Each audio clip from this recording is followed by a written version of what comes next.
की मातोश्रीवरती जे जळतायत, ठाकरे कुटुंबियांवरती जे जळतायत, त्यांना ठाकरे कुटुंबानी काय काय भोगलंय, काय काय सोसलंय याची जरा तरी माहिती आहे का, कल्पना आहे का?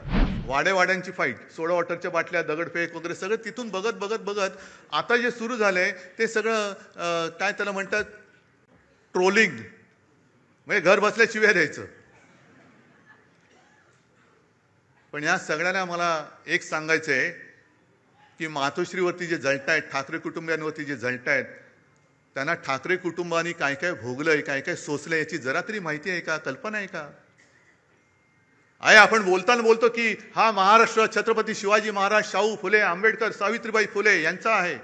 आहेच, पण शिवाजी महाराजांच्या वेळेला सुद्धा गद्दार होतेच. शाहू फुले, आंबेडकर सगळ्यांना त्रास झालाय. महात्मा ज्योतिबा फुले आणि सावित्रीबाई यांच्यावर सुद्धा धोंडमार आणि शेणमार झालेली आहे. आज आपण त्यांना दैवत मानतो, पण प्रत्यक्ष होते त्यावेळेला त्यांच्यावरती शेणमार झालेली आहे.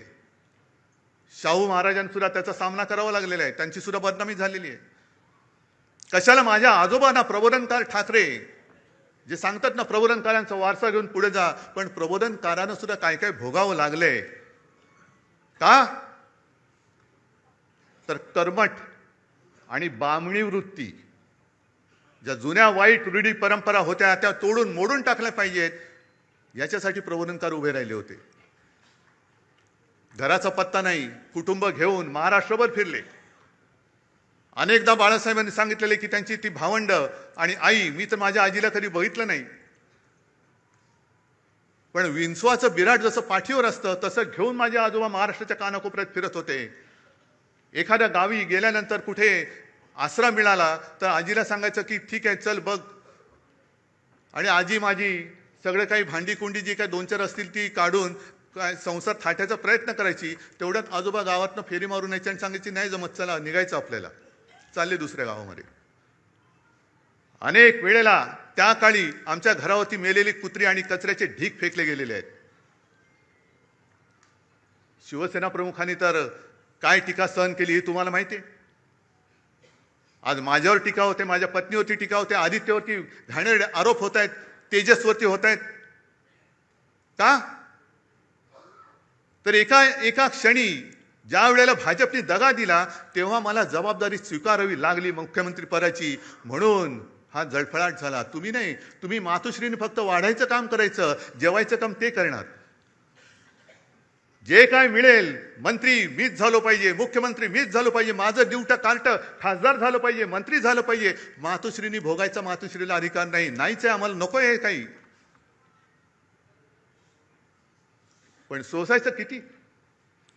उद्धवजींचं ठीक आहे, पण आदित्यने फिरायला पाहिजे. अरे पण जेव्हा जेव्हा आमच्या कुटुंबावरती हल्ले झाले, कोणाचे असे शाब्दिक किंवा काही आरोप केल्यानंतर यापैकी या गदड्यांपैकी एक तरी छातीची ढाल करून आमच्या समोर उभा राहिला होता त्यांच्या वार झाल्याला.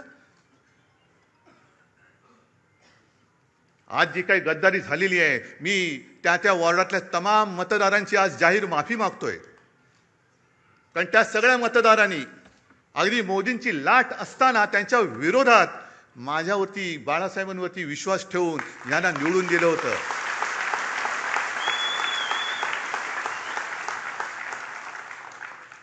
जे आम्हाला डिवचलं जात होतं की तुमचे मोदींच्या चेहऱ्यावरती खासदार निवडून आलेत, मोदींचा चेहरा न वापरता आपल्या शिवसेनेचे 9 खासदार डौलाने निवडून आले होते.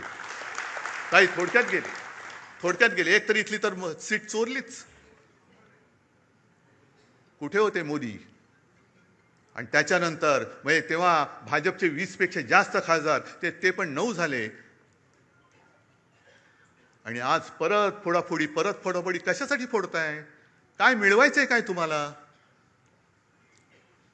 म्हणजे सत्ता पिपासू किती व्हायचं? सरदार वल्लभभाई पटेलांनी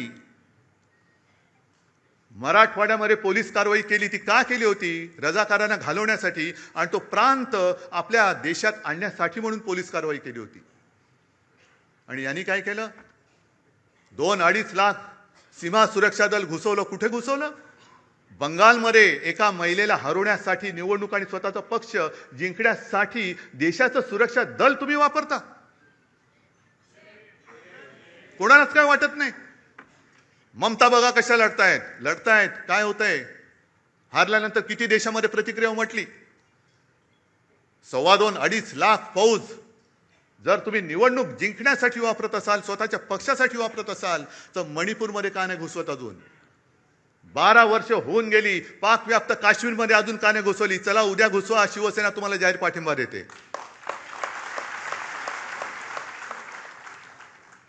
देशाचा हिताचा निर्णय घ्या ना तुम्ही. असं तोडून फोडून भामटेगिरी करण्यापेक्षा बोलवा ना आम्हाला. आम्ही तर पाकिस्तानी नाही होत ना. माझ्या घराण्याचा इतिहास आहे, तुमच्या असलं तर तुम्ही पण सांगा. असेल, मी कुठे नाही म्हणतोय.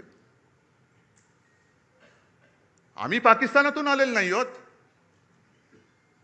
आम्ही सुद्धा देशप्रेमी आहोत, तुमच्या एवढेच किंवा तुमच्यापेक्षा जास्त, काकणभर जास्त आम्ही देशप्रेमी आहोत.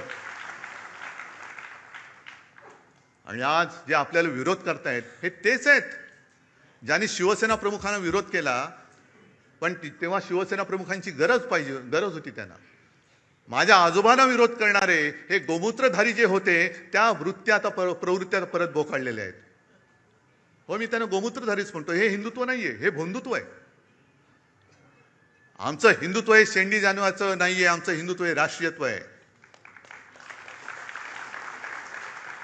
आमचं हिंदुत्व हे राष्ट्रीयत्व आहे. आणि हिंदूंमध्ये, आणि आज मला खरंच एका गोष्टीचा अभिमान वाटला की येताना परत आपले ते सगळे तेजस्वी भगवे झेंडे मला दिसले.